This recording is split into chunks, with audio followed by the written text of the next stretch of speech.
মখিউ থেকে এলাম মওলিনং। 130 কিলোমিটার রাস্তা, 3 ঘন্টার মতো সময় লাগলো। হোটেলের কাছাকাছির মধ্যেই অনেক কিছু দেখার আছে। প্রথমে এলাম মূল মওলিনং গ্রামে। হোটেল থেকে 5 মিনিটের হাঁটা পথ। টিকিট কেটে ভেতরে ঢুকলাম। বড় পার্কিং লট, অনেক দোকান।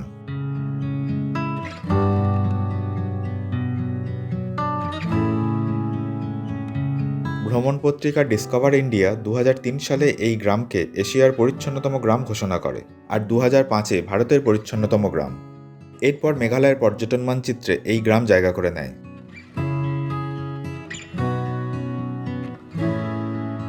ভিতরেও অনেক হোমস্টে আছে। ছোট্ট গ্রামের মধ্যেও একাধিক স্কুল আছে। একটা সুন্দর চার্চ দেখে এগিয়ে গেলাম। ইনি মনোজ কানুনগো, আমার মেঘালয় ভ্রমণের ট্যুর অপারেটর। আসামের গুয়াহাটিতে ওনার বাড়ি আর অফিস।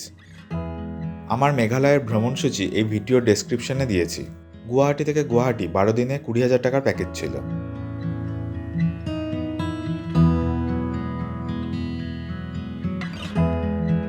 এখন অক্টোবরের দ্বিতীয় সপ্তাহ।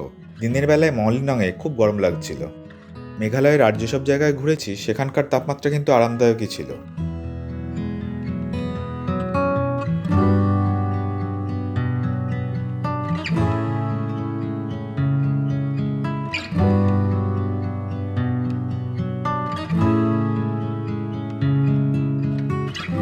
গ্রাম দেখতে ভালোই লাগছিল, তবে একটু যেন বেশিই সাজানো, ঠিক স্বাভাবিক মনে হচ্ছিল না।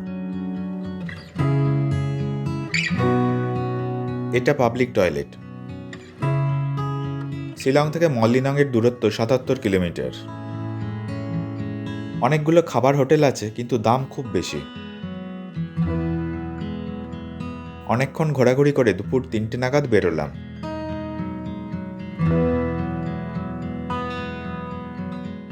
হোটেল থেকে তেমন ভিউ নেই, কিন্তু খোলামেলা। দরজা খুললেই ঝিঝি পোকা আর নদীর আওয়াজ ভেসে আসে। ঘর, বাথরুম ঠিকঠাক।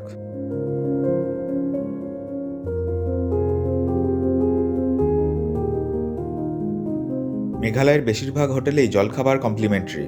জলখাবার খেয়ে চললাম লিভিং রুট ব্রিজের দিকে। 1.5 কিলোমিটার রাস্তা, তাই হেঁটেই যাচ্ছি। গাড়ি এই পর্যন্ত যায়, এরপর 10 মিনিটের মতো হাঁটতে হবে।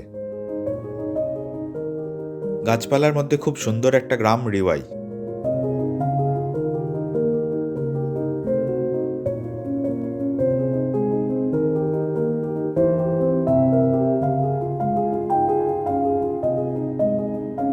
একটা প্রাইমারি স্কুলের পর জঙ্গলের পথে ঢুকলাম। রাস্তা কঠিন কিছু নয়।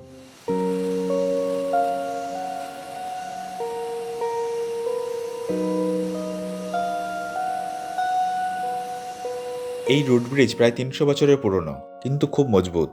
ব্রিজের উপর দিয়ে গেলাম, একটুও নড়ল না। যত দিন যাচ্ছে শিকড় বড় হচ্ছে আর ব্রিজের ক্ষমতাও বাড়ছে। কংক্রিট বা লোহার ব্রিজ যেখানে নদীতে ভেসে যায়, সেখানে এই ব্রিজ খুব কার্যকরী। রাবার গাছের শিকড় দিয়ে তৈরি।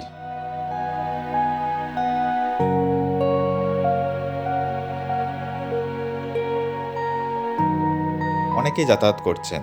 বাচ্চারা স্কুলে যাচ্ছে, কেউ কাজে যাচ্ছেন।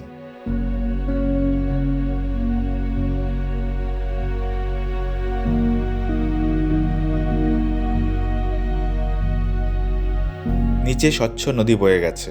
ডিসেম্বর জানুয়ারিতে এই জল আরও স্বচ্ছ হয়।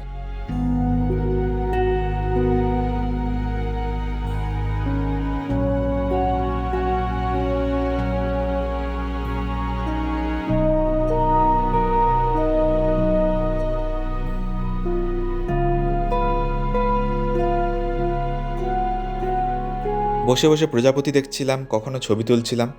হঠাৎ দুটো প্রজাপতি আমার গায়ে এসে বসলো।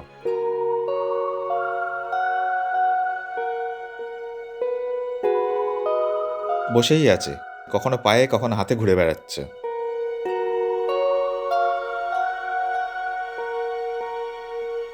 এই রকম অভিজ্ঞতা জীবনে বারবার হয় না।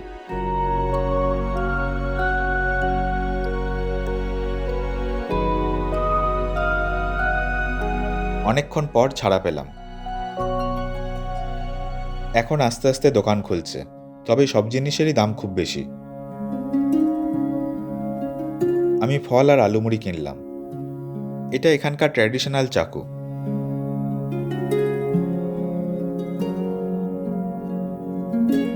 মেঘালয়ের প্রায় সব ট্যুরিস্ট পয়েন্টেই কিছুটা হলেও হাঁটতে হয়। চেরাপুঞ্জির ডাবল ডেকার রুট ব্রিজে তো সারা দিনের হাইকিং থাকে।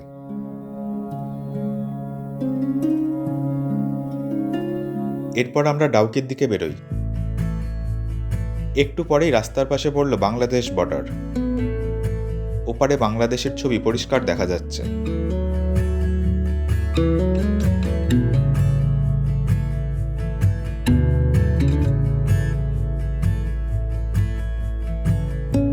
এই জায়গাটা ভারতের মধ্যেই। এখানে সারা বছর এইভাবে মাছ ধরার দৃশ্য দেখা যায়।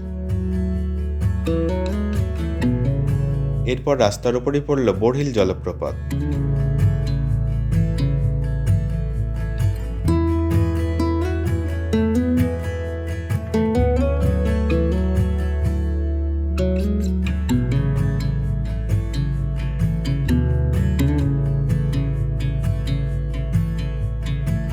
আরও কিছুটা যাওয়ার পর দেখা গেল ডাউকি।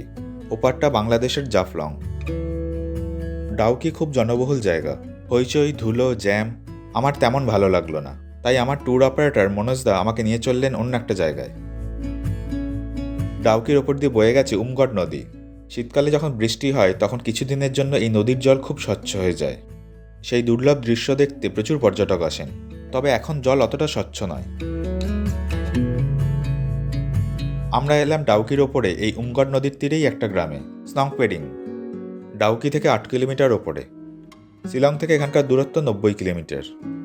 ডাউকির ওপরে হওয়ায় এখানে নদীর জল ডাউকির থেকেও স্বচ্ছ হয়, পাশাপাশি প্রাকৃতিক সৌন্দর্য উপভোগ করা যায়।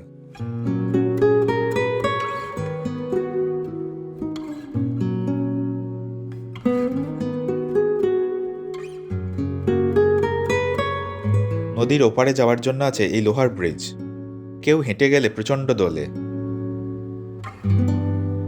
Zip line, boating, snorkelling, kayaking সহ আরও অনেক অ্যাক্টিভিটিস এখানে হয়। যা বুঝলাম একদিন অন্তত থাকা দরকার। থাকার জন্য দুপারেই টেন্ট আর হোমস্টে আছে। ওপারটা বেশি ভালো লাগলো। গাছপালার মধ্যে কয়েকটি কটেজও রয়েছে, তবে ব্যবস্থা খুব সাধারণ। তাঁবুতে খরচ 1000 টাকা মাথা পিছু, দুবেলা খাওয়া সহ, আর রুমের ট্যারিফ 2000 টাকা থেকে শুরু।